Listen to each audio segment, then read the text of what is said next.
Hello नमस्कार दोस्तों। तो कैसे हैं आप लोग? आशा करता हूं कि आप लोग अच्छे होंगे। और आज हम बात करने वाले हैं मॉसफेट के बारे में। मॉसफेट क्या होता है? Metal oxide semiconductor field effect transistor. तो टोटल नाम हो गया metal oxide semiconductor field effect transistor. तो इसके बारे में हम डिटेल में बात करने वाले हैं, वो भी नेक्स्ट स्लाइड से। तो चलिए वीडियो शुरू करते हैं। तो अब बात करेंगे इंट्रोडक्शन से। इंट्रोडक्शन में क्या हो गया कि मॉसफेट का जो नाम है वो एक और नाम से भी मशहूर है। इतना मशहूर नहीं है जितना मॉसफेट मशहूर है, लेकिन उसका नाम क्या है? आईजी फेट, जिसका मतलब होता है insulated gate field effect transistor. Insulated gate means जैसा कि इसमें होता है मेटल ऑक्साइड सेमीकंडक्टर, वैसे ही इसमें होता है जो गेट हमारा होता है वो इंसुलेटेड होता है। चैनल और गेट के बीच में इंसुलेशन होता है, उसी के नाम पर इसका नाम रखा गया है insulated gate field effect transistor. और बात करें मॉसफेट की, तो ये फैब्रिकेट किया जाता है सिलिकॉन गेट टेक्नोलॉजी के द्वारा। और जो हमारे बेलेसाई सेक्टर में यूज होने वाला मॉसफेट है, मोस्टली वो होता है इन्हेंसमेंट टाइप मॉसफेट, जो कि बहुत ज़्यादा यूज होने वाला, या बोले तो पूरा यही यूज होने वाला मॉसफेट है मार्केट में। अगर कंपेयर करें बीजेटी और मॉसफेट की, तो जो मॉसफेट है वो बहुत स्मॉल एरिया लेता है, बहुत कम एरिया लेता है चिप पर फैब्रिकेट होने में। तो इसीलिए मॉसफेट बहुत ज़्यादा यूज़ किया जाता है, क्योंकि हमको चाहिए कम से कम स्पेस में ज़्यादा से ज़्यादा काम करवाएं और ज़्यादा से ज़्यादा इफिशियंट भी हो। इसीलिए मॉसफेट ज़्यादा यूज़ किया जाता है। जो मॉसफेट होता है मैन्युफैक्चरिंग प्रोसेस जो होता है वो कंपेरेटिवली अगर बीजेटी से बात करें तो ये सरल होता है, और जैसा मैंने अभी बताया कि एरिया कम लेता है, तो इसलिए और भी थोड़ा इजी हो जाता है। जो मॉसफेट होता है उसका ऑपरेशन के लिए भी हमें कंपेरेटिवली कम पावर की ज़रूरत पड़ती है। तो इन्हेंसमेंट टाइप का जो मॉसफेट होता है वो बेसिकली दो प्रकार का होता है। एक होता है एन मॉस। इसमें क्या होता है, जो चैनल हमारा होता है वो एन टाइप का चैनल होता है, इसीलिए ये कहलाता है एन मॉस। और दूसरा जो है वो है पी मॉस। पी मॉस जो होता है उसका जो चैनल होता है वो पी टाइप का होता है, इसीलिए ये मॉसफेट हमारा पी टाइप का मॉसफेट कहलाता है या पी मॉस कहलाता है। तो ये हो गया N MOS and P MOS. हम एन मॉस और पी मॉस के बारे में आगे डिटेल में चर्चा करने वाले हैं। तो अभी के लिए इतना ही। आगे की स्लाइड में देखते हैं क्या ही है हमारे पास। तो अब डिवाइस स्ट्रक्चर की बात करें तो क्या होगा, जो हमारा एन मास है वो पी टाइप सबस्ट्रेट में फैब्रिकेट किया जाता है, और इसमें दो हेविली डोप्ड एन टाइप के रीजन होते हैं, जिसमें एन प्लस सोर्स होता है। एन प्लस मीन्स क्या होता है, ये जो प्लस बताता है ये बताता है कि डोपिंग कैसी है। हेविली मीन्स एन प्लस हो जाएगा, एन माइनस मीन्स लाइटली, और नॉर्मल वाले को एन से डिनोट कर देते हैं। तो एन प्लस, दो एन प्लस रीजन आपको मिल जाएंगे जो कि हमारे सबस्ट्रेट में क्रिएट किए जाते हैं कुछ इस तरीके से। तो ये हमारा अगर सबस्ट्रेट हो गया, और सबस्ट्रेट अगर पी टाइप का है, तो इसमें एक यन ये बन जाएगा, एक यन ये बन जाएगा। तो कुछ इस तरीके की बात कर रहे हैं कि यहाँ ये यन प्लस रीजन हो गया और ये भी यन प्लस रीजन हो गया।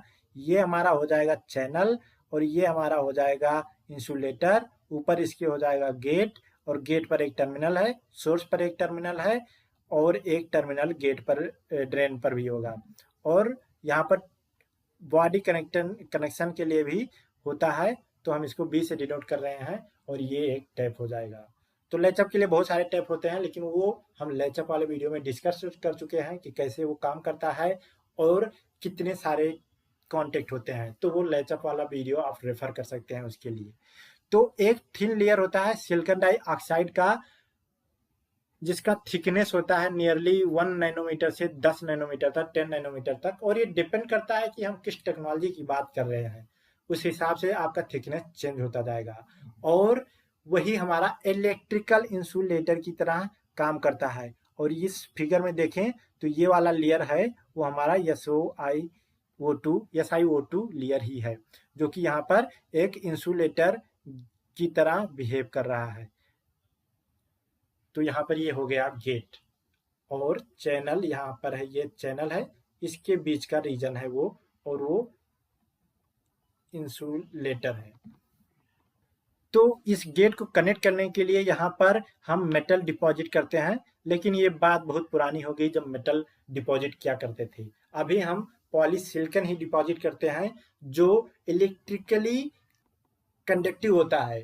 तो अब वो पॉली बोला जाता है, यानी पॉलीक्रिस्टलाइन होता है वो, और उसका स्ट्रक्चर ज़्यादा मैटर नहीं करता क्योंकि SOI2 के ऊपर वो मैन्युफैक्चर किया जाता है। तो उसका स्ट्रक्चर रैंडम हो सकता है, उसके क्रिस्टल स्ट्रक्चर जरूरी नहीं कि बहुत ज़्यादा अरेंज ही हो, तो कोई इशू की बात नहीं है। और इलेक्ट्रिकली कंडक्टिव होने की वजह से वो एक मेटल की तरह काम करता है, लेकिन एक्चुअली वो मेटल नहीं होता। तो मेटल जब था तब था, अब इसकी बात पुरानी हो गई, अब ये बात पुरानी हो गई, अब हम मेटल की बात नहीं करते हैं। लेकिन ठीक है, अभी के लिए हम मेटल मान लेते हैं कि डिपॉजिट किया जाता है टॉप पे। तो चलिए देखते हैं नेक्स्ट स्लाइड। तो ये रहा हमारा डिवाइस स्ट्रक्चर। अब हम ध्यान से इसको देख लेते हैं। और ये स्लाइड डाउनलोड करने के लिए आप हमारे टेलीग्राम चैनल को ज्वाइन कर सकते हैं, जिसका लिंक आपको डिस्क्रिप्शन बॉक्स में मिल जाएगा। तो यहाँ पर देख रहे होंगे कि ये हमारा हो गया पी सबस्ट्रेट। तो पी सबस्ट्रेट है यहाँ पर, और यहाँ पर देख रहे होंगे हाईली डोप्ड 2 रीजन N+N+ यहाँ पर है, और यहाँ बीच में ये पूरा पी सबस्ट्रेट में ही आता है। यहाँ पर ये जो लाइनें सफेद धारीदार पट्टे लाइनें हैं, ये सारी O2 लेयर को रिप्रेजेंट कर रही हैं।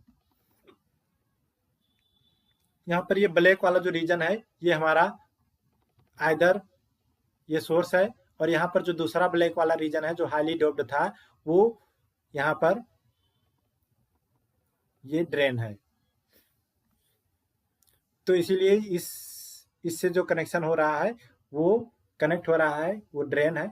एक्चुअली ड्रेन ये वाला पूरा रीजन है, और ये हमारा केवल कॉन्टेक्ट है, ड्रेन कॉन्टेक्ट। और ये ऐसे ही यहाँ पर ये सोर्स है रीजन पूरा, और ये कॉन्टेक्ट है सोर्स कॉन्टेक्ट। या जो सोर्स और ड्रेन के बीच का लेंथ होता है वो लेंथ हमारा होता है डिवाइस का लेंथ या चैनल का लेंथ। तो लेंथ बहुत ही इंपॉर्टेंट है, और डिवाइस का विड्थ भी बहुत इंपॉर्टेंट है। तो यहाँ पर देख रहे होंगे कि लेंथ क्या हो गया, सोर्स और ड्रेन के बीच में जहां जितना एरिया है वो हमारा यल हो गया, लेंथ हो गया। और जो हमारा विड्थ होता है वो हमारा, यहाँ पे देखिए ड्रेन यहाँ से स्टार्ट होता है, और ये कहाँ तक जाता है, यहाँ तक जाता है। तो जो यहाँ से यहाँ तक का है वो हमारा कहलाता है विड्थ। जैसा कि यहाँ पे मेंशन भी किया गया है कि यहाँ से लेकर के यहाँ तक जो भी है वो हमारा है विड्थ, और लेंथ और विड्थ यहाँ पर कंप्लीट हुआ। तो ये हो गया पूरा NMOS का स्ट्रक्चर। इसमें 4 टर्मिनल थे, एक बॉडी का टर्मिनल हो गया, एक ऊपर सोर्स का टर्मिनल हो गया, एक गेट का टर्मिनल हो गया, एक ड्रेन का टर्मिनल हो गया। यहाँ पर ये लिखा गया है मेटल, और ये हो सकता है पॉलीक्रिस्टलाइन भी।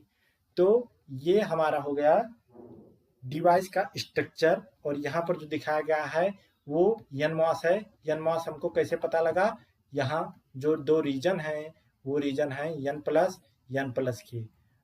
तो इसी से पता चलता है कि डिवाइस जो हमारा है वो NMOS के टाइप का है, और चैनल के नाम पर ही हमारे डिवाइस का नाम एक्चुअली रखा जाता है। तो चैनल जब यहाँ पे फॉर्म होगा तो वो होगा N टाइप का चैनल, इसीलिए ये NMOS कहलाता है। तो हमने चैनल रीजन भी आपको दिखा दिया कि ये जो रीजन है वो हमारा चैनल रीजन हो जाएगा। तो आशा करता हूं कि आपको ये वीडियो समझ में आया होगा। अगर आपको कोई डाउट है तो कमेंट बॉक्स में कमेंट करिए। अगर ज़्यादा डिटेलिंग की ज़रूरत पड़ी तो मैं अगला वीडियो लेके आऊँगा और उसमें वो सारी चीज़ें एक्सप्लेन कर दूंगा। Okay then, have a great day, tata bye bye. मिलते हैं अगले वीडियो में।